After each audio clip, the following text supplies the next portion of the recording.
أرسله بالحق بشيرا ونذيرا وداعيا إلى الله بإذنه وسراجا منيرا. أما بعد فقد قال الله تبارك وتعالى في كلامه المجيد وفي فرقانه الحميد. زبان سورة সকলেই পড়ি। أعوذ بالله من الشيطان الرجيم. بسم الله الرحمن الرحيم.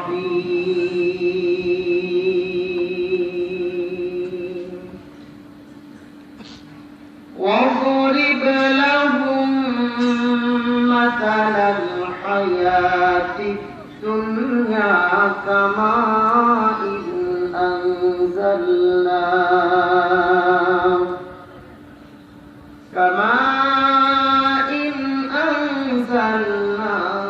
من السماء فاختلط به نبات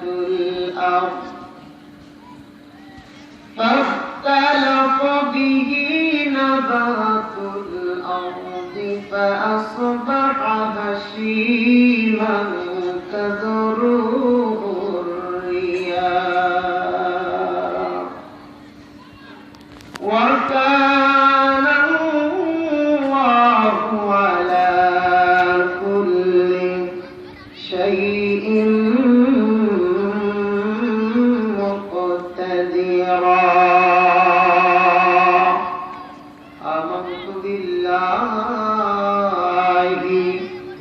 صدق الله العظيم.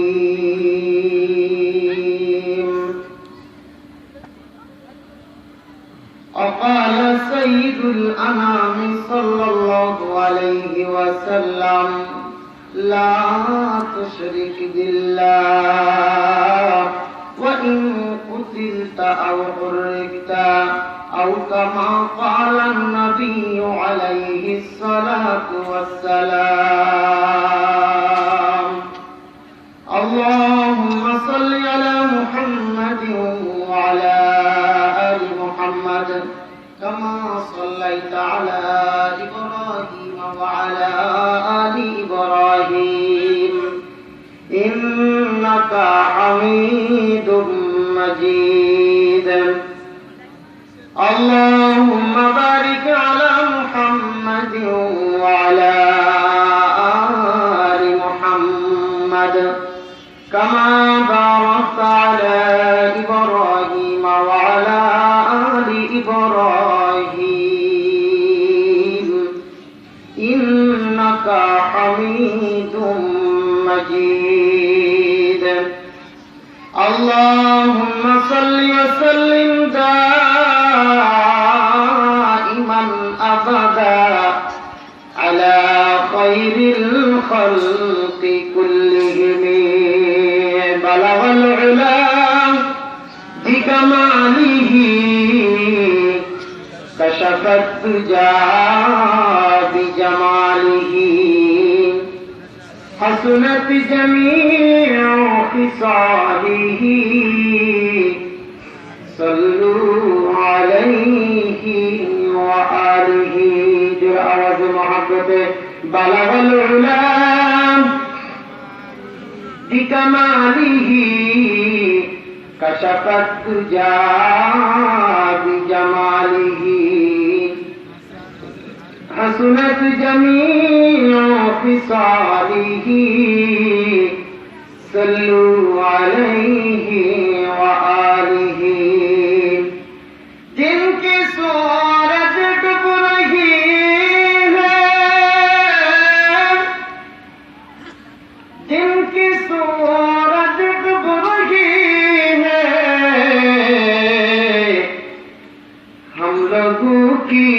सामने रोज महशर क्या जवाब है मुस्तफा की सामने बलगल उला बिकमालिही कशफत तुजा बिजमालिही हसनत जमीउ खिसालिही सल्लु अलैहि व आलिहि अल्लाहुम्मा आमीन। रब्बना ज़लमना अनफुसना व इन लम तग़फिर लना व तरहमना लनकूनन्ना मिनल ख़ासिरीन। रब्बना ला तुज़िग़ क़ुलूबना बअद इज़ हदैतना व हब लना मिन लदुनका रहमह इन्नका अंतल वह्हाब। रब्बुल आलामीन আল্লাহ তোমার কুদরতি কদমে দুইখানা হাত পেতে দিলাম আল্লাহ। আত্রায় এক উপজেলার ভিতরে বসিয়া গুটি কয়েক তোমার গুনাহগার বান্দা বান্দি তোমার দরবারে হাত পেতে দিয়েছি মাওলা। আজ মাগরিব থেকে নিয়ে যাওয়ার পর্যন্ত অনেকগুলি কথা, অনেক মূল্যবান কথা আলোচনা হয়েছে। রাত গভীর হয়ে গেছে মাওলা। গভীর রাত্রে আমি অধম নালায়েক গুনাহগার অনুপযুক্ত খাসসার গোলাম ছোট্ট মানুষ কতগুলা মানুষকে সাথে নিয়ে আপনার দরবারে উপস্থিত হয়েছি গো মাবুদ। রব্বুল আলামিন আল্লাহ দয়া করে মাফ করে রহম করে করম করে মেহেরবানি করে আজকের এই মাজমাকে আপনি কবুল আর মঞ্জুর করিয়ে নিন। রব্বুল আলামিন আল্লাহ আমার ভাইজানেরা অনেক কষ্ট করে অনেক মুজাহাদা করে এই মাহফিলের ব্যবস্থা করেছে, কোরআন বাগান সাজাইছে মাওলা। আমার ভাইদেরকেও আপনি কবুল আর মঞ্জুর করিয়ে নিন। রব্বুল আলামিন আল্লাহ আমি গুনাহগার পবিত্র গুনাহগার আল্লাহ পবিত্র কোরআনুল কারীম থেকে আমি গুনাহগার একটি আয়াত কারিমা তেলাওয়াত করেছি সূরাতুল কাহফ থেকে 15 নম্বর পারা থেকে মাওলা। আল্লাহ নবীজির হাদিস থেকে একটি হাদিসের টুকরা বলেছি মাহবুব। গভীর রাত কোরআন এবং হাদিসের আলোকে এমন কিছু কথা আমি নালায়েকের জবান দিয়ে আপনি বের করে দেন যেটা যুগ উপযোগী হয়, কোরআন এবং হাদিস মতো হয় এমন কিছু কথা যে তোমার বান্দা বান্দির জীবনের জন্য পথ প্রদর্শক হয়ে যায়। আল্লাহ জীবনটাকে সুন্দর করে সাজাইতে পারি এমন কথা আপনি আমাদের জবান দিয়ে বের করে দেন। ইয়া রব करम को अगर करे ओ बात जुबां पर जो दिल पर असर करे। रब्बना तक़ब्बल मिन्ना इन्नका अंतस समीउल अलीम व तुब अलैना या मौलाना इन्नका अंतत तव्वाबुर रहीम। सुब्हान रब्बिका रब्बिल इज्जति अम्मा यसिफून व सलामुन अलल मुरसलीन والحمد لله رب العالمين। كلمة قول لا إله إلا الله لا إله إلا الله لا إله إلا الله لا إله إلا الله لا إله إلا الله لا إله إلا الله সামনের ফাঁকা জায়গাগুলো পূরণ করবো। একটু কাছে কাছে আগে আছে ভাই, সামান্য সময় বেশিক্ষণ কষ্ট দিব না ইনশাআল্লাহ। একটু দয়া করে সবাই নড়ে চড়ে বসি, কারণ 3 জায়গাতে ফাঁকা রাখা যায় না ভাই। কয় জায়গা? 3 জায়গায় ফাঁকা রাখা যায় না। সুতরাং আমরা একটু কাছে কাছে আগে আছি। কোন কোন জায়গা 3টা আমি বলবো।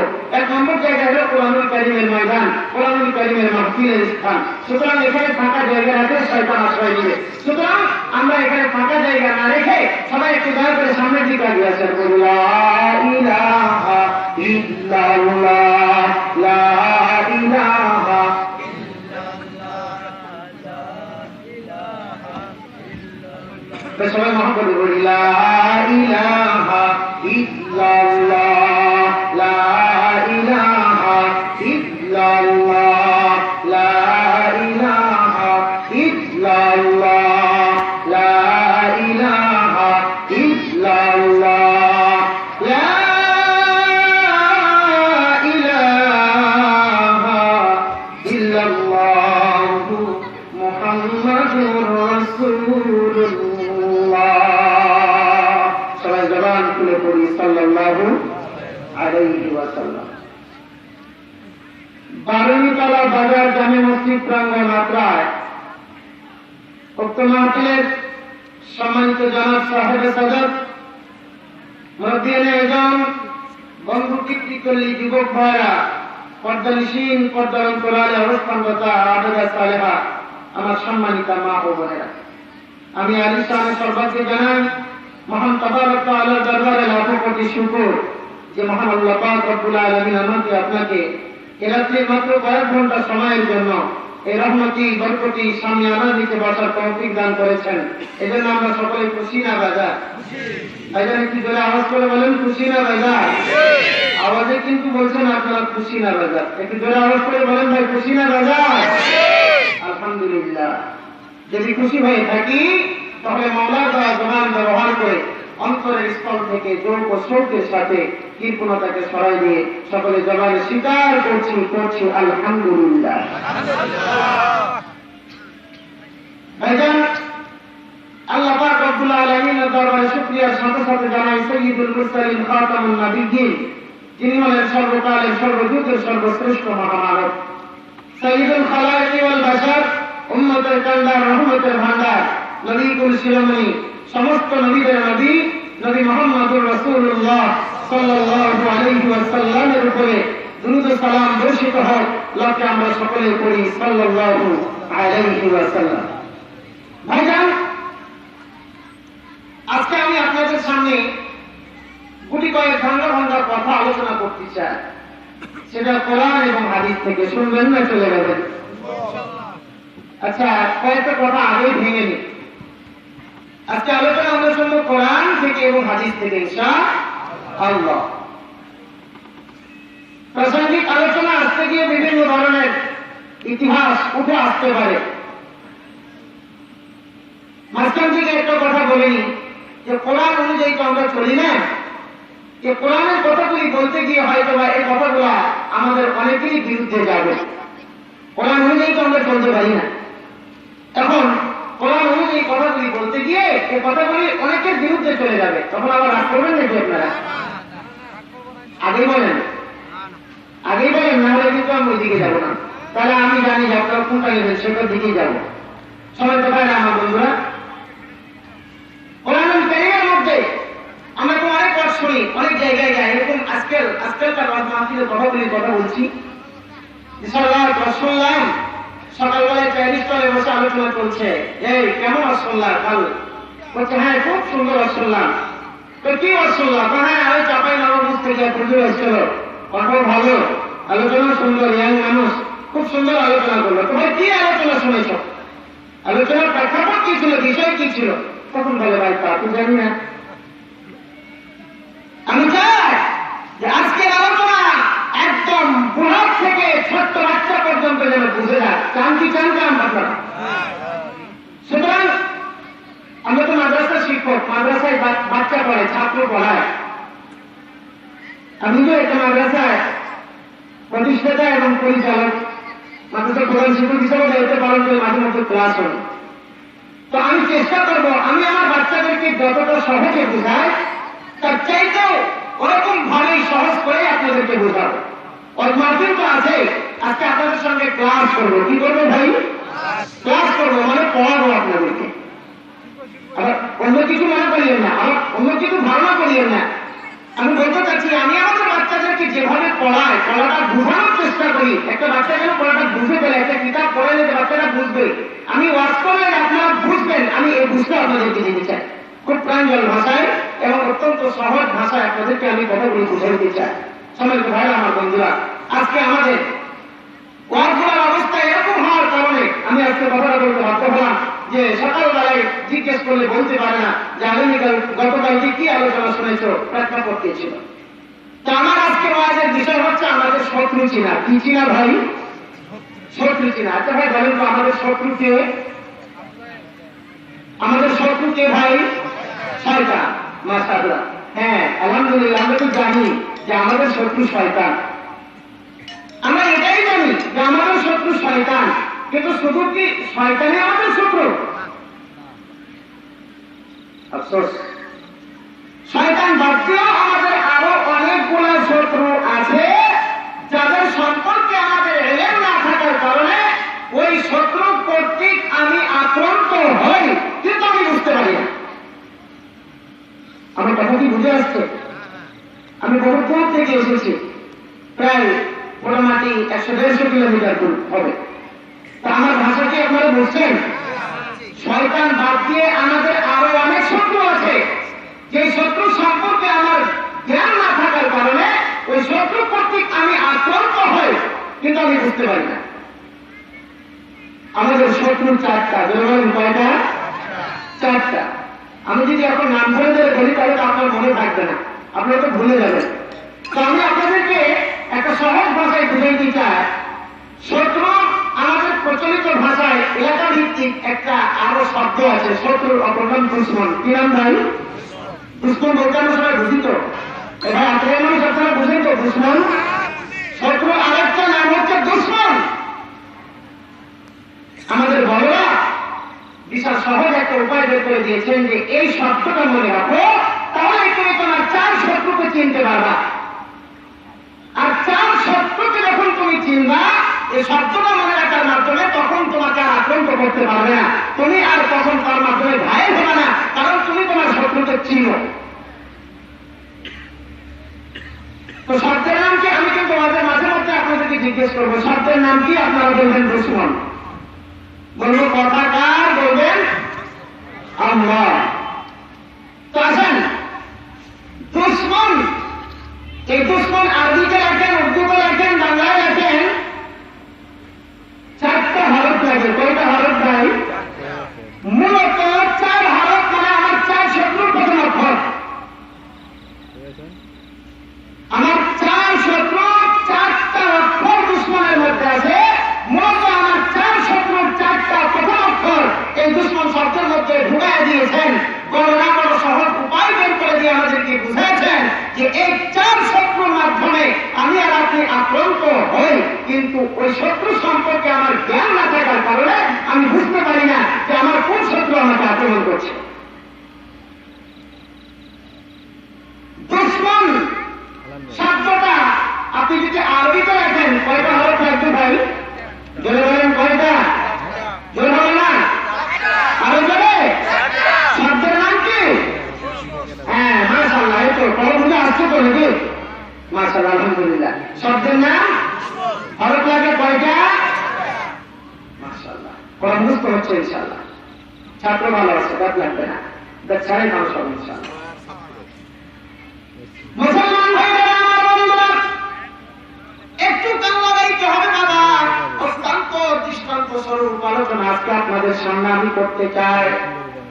বাবারে, দুশ্মন শব্দ আপনি লিখতে যাবেন, প্রথম হরফ যেটা লাগবে এটার নাম দাল হরফ। কি হরফ একটু জোরে বলেন? প্রথম হরফটা আপনার লাগবে দাল। দাল মানে দুনিয়া, দাল মানে দুনিয়া আমার শত্রু। দ্বিতীয় নম্বর হরফ যেটা লাগবে আপনারা বলেন সেই হরফটার নাম কি? শিন। জোরে বলেন কি নাম? আগে হেডলাইন বুঝায়, হেডলাইন। আমি ব্যাখ্যার পরে আসছি, আগে হেডলাইন বুঝেন। দ্বিতীয় নম্বর যে হরফটা লাগবে এটার নাম শিন। তার মানে হলো এটা, শিন মানে শয়তান। প্রথম নম্বরটা দাল, দাল মানে দুনিয়া। 2 নম্বর হরফটার নাম হলো শিন, শিন মানে শয়তান। বন্ধুরা আমার, দুশ্মন লাগতে গিয়ে 3 নম্বর হরফ যেটা লাগবে আপনারা বলেন তো দেখি, হরফটার নাম কি? মিম। জয় বলেন কি নাম? ভাই আমার বন্ধুরা, মিম মানে মাখলুক। স্রষ্টাবাদ দিয়ে যত দুনিয়াতে সৃষ্টি আছে সবাই মাখলুক। মিম মানে মাখলুক। 4 নম্বর হরফ যেটা লাগবে এই হরফটার নাম কি আপনারা একটু বলেন তো দেখি বাবা? মাশাআল্লাহ, নুন। 4র্থ নম্বর হরফটার নাম হচ্ছে নুন। আর নুন মানে হলো নাফ। নাফ প্রত্যেকটা মানুষের ভিতরে আছে। 4র্থ নম্বর শত্রুতা নুন দিয়া নাফ। আমি আগেই বলেছি, শুধু হেডলাইন আগে বোঝাবো, তারপরে ব্যাখ্যায় যাব। মুসলমান ভাইরা আমার বন্ধুরা, আওয়াজ করে দেন, বলেন তো শব্দের নাম কি?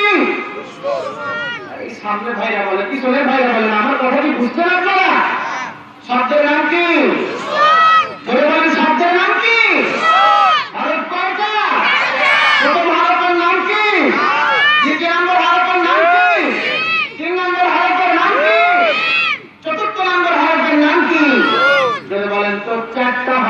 বিশিষ্ট প্রথম নম্বর হরফ তার নাম হচ্ছে দাল। দাল মানে কি ভাই?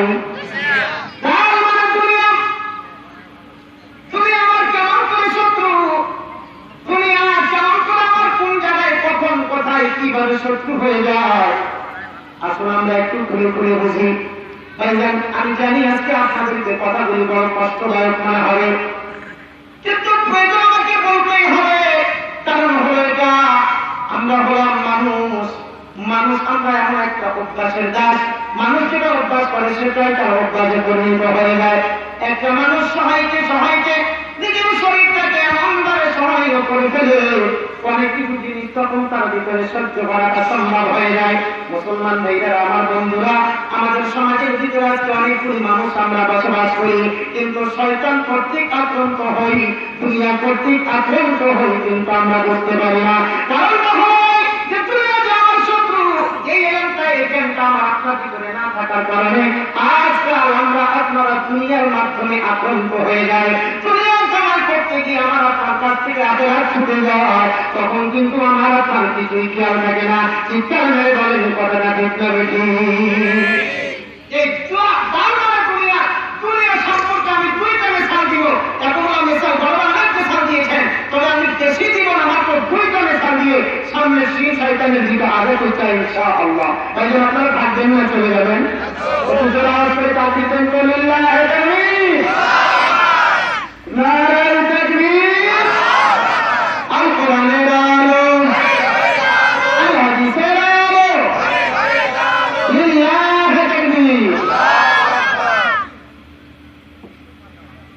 আমি যে ভূমিকায় আয়াতে কারিমা তেলাওয়াত করেছি, আল্লাহ পাক রব্বুল আলামিন এই আয়াতে কারিমার মধ্যে বলছেন, وَضْرِبْ لَهُم مَّثَلَ الْحَيَاةِ الدُّنْيَا كَمَاءٍ أَنزَلْنَاهُ مِنَ السَّمَاءِ فَاخْتَلَطَ بِهِ نَبَاتُ الْأَرْضِ فَأَصْبَحَ هَشِيمًا تَذْرُوهُ الرِّيَاحُ وَكَانَ اللَّهُ عَلَى كُلِّ شَيْءٍ مُقْتَدِرًا। আল্লাহ পাক রব্বুল আলামিন বলছেন যে এই যে দুনিয়া যে আমার আপনার জন্য শত্রু, এই মশালাটা বোঝার জন্য এটা আগে আপনাকে একটা পানির মশালা বুঝতে হবে। কারণ এখানে আল্লাহ পাক রব্বুল আলামিন দুনিয়াকে পানির সঙ্গে তুলনা করেছেন। চলে বলেন ভাই, কার সঙ্গে? তো পানির অভ্যাস কি? এই যে পানি বড় প্রয়োজনীয় জিনিস না? পানি আমরা খাই, পানির মাধ্যমে তাহারাত অর্জন করি, পানি দিয়ে পোশাক পরিচ্ছদ ধৌত করি, ময়লা আবর্জনা পরিষ্কার করি। পানি এক কথায় পানি অপর নাম জীবন। পানি ছাড়া আমরা বাঁচতেই পারবো না, জীবন অচল। বলেন ঠিক কিনা? আমার কথা কি খারাপ লাগছে? এই কথা কি বুঝছেন? আচ্ছা, এই মশালা উঠে থাকে, গোবর উঠে থাকে, তবু আরো চেঞ্জ করিয়ে না। পানি আমাদের অপরিহার্য একটা জিনিস, যেটা ছাড়া আমরা চলতে পারি না। এখন বলেন তো দেখি, আপনাদের এলাকায় বন্যা হয় কিনা? হয় না ভাই? বন্যা বেশি হওয়ার কারণে অনেক সময় পানি হাঁটু বরাবর হয় কিনা? আর একটু জোরে আওয়াজ করে বলেন। বন্যা আরেকটু তীব্র যদি বেড়ে যায় তাহলে পানিটা কোমর বরাবর আসে কিনা? আচ্ছা ভাই বলেন তো দেখি, পানি কি এখন আপনার আমার জন্য খুব কল্যাণকর নাকি বিপজ্জনক? এইটা ভাষা চেঞ্জ করে দিয়েছেন আপনারা। কত পাল্টাইছেন? এতক্ষণ আগে যে পানিটা আপনার জন্য জীবন বাঁচানোর জন্য একদম অপরিহার্য কর্তব্য জিনিস একটা ছিল। বাবারা আমার, বন্ধুরা আমার, এখন এই পানিটা আমার কোমর বরাবর আসার কারণে এই পানিটা আমার জন্য এখন বিপদের কারণ হয়ে দাঁড়িয়েছে। এই পানির বন্যা যখন আরো তীব্রতা বেড়ে যায়, আস্তে আস্তে যখন পানিটা যখন আমার মাথা বরাবর হয়ে যায়, নাক বরাবর হয়ে যায়, দেখা যায় আমার পানিটা যখন মাথার উপরে চলে যায়, তখন আমি মহা বিপদের মধ্যে বাঁচতে থাকি কিনা একটু আওয়াজ করে বলেন। পানি যেমন নাকি তোমার জন্য যখন একটা লিমিটের ভিতরে ছিল তখন তোমার জন্য উপকারী ছিল, যখন তোমার এই পানিটা আস্তে আস্তে অতিরিক্ত হয়ে গেছে, যখন এই পানিটা বেড়ে গেছে, এখন এই পানিটা তোমার জন্য বিপদের কারণ হয়ে গেছে।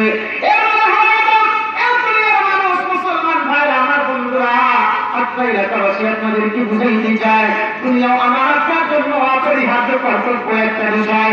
দুনিয়া ছাড়া আপনি চলতে পারবেন না, দুনিয়া ছাড়া আপনি দিদি পালতে পারবেন না, দুনিয়া ছাড়া আপনি কিন্তু কামাই রুজি রোজগার ছাড়া দুনিয়া ছাড়া কিন্তু আপনি চলতে পারবেন না, গাড়ি কিনতে পারবেন না, দুনিয়া ছাড়া কিন্তু আপনি দিন বাচ্চা পালতে পারবেন না। কিন্তু এই দুনিয়ার একটা লিমিট আছে বাবা, দুনিয়ার লিমিট যখন ছড়া যাবে এই দুনিয়ায় তখন আমার আপনার জন্য শত্রু হয়ে যাবে। চিৎকার মেরে বলেন কথাটা ঠিক না বেশি?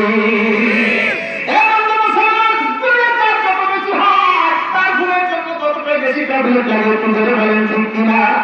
এই বন্ধু মুসলমান, আল্লাহ পাক রব্বুল আলামিন বলে বান্দারে পানির সঙ্গে আমি মালকে তুলনা করলাম কি জন্য?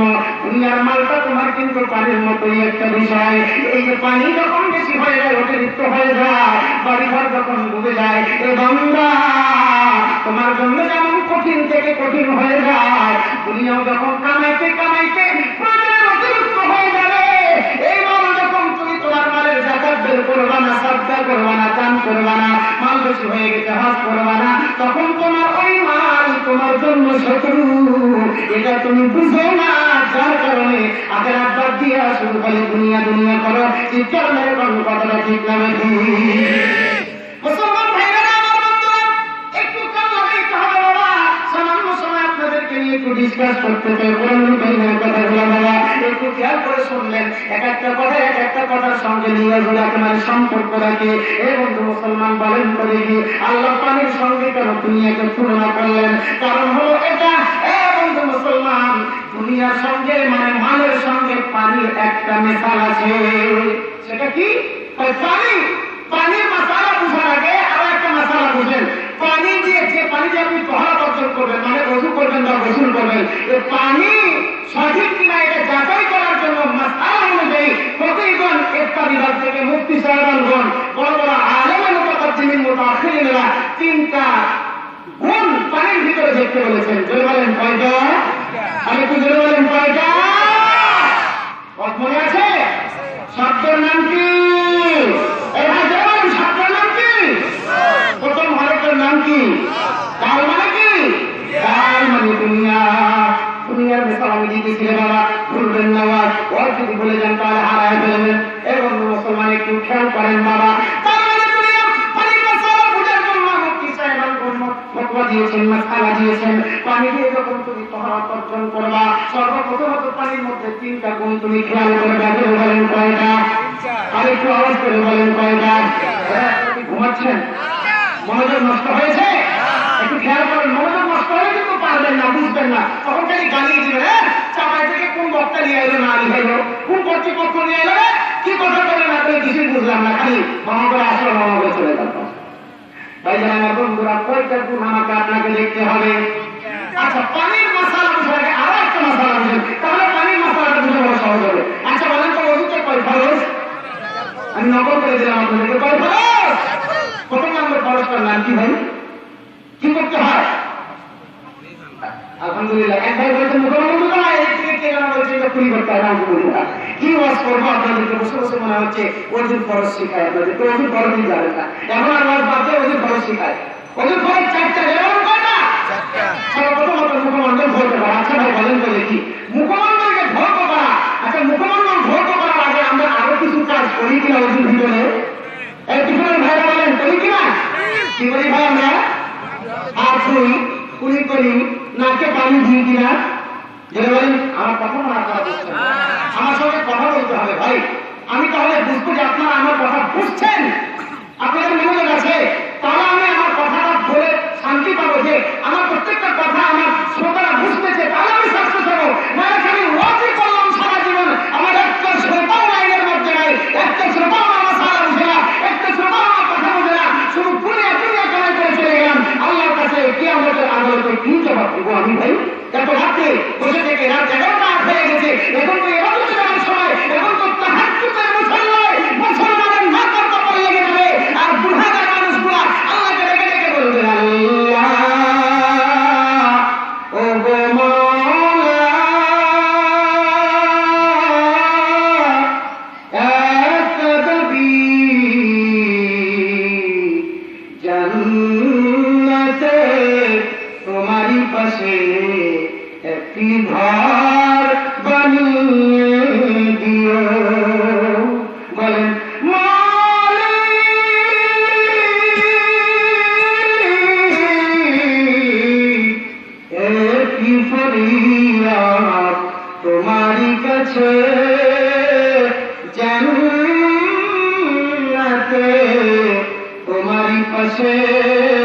একটি ঘর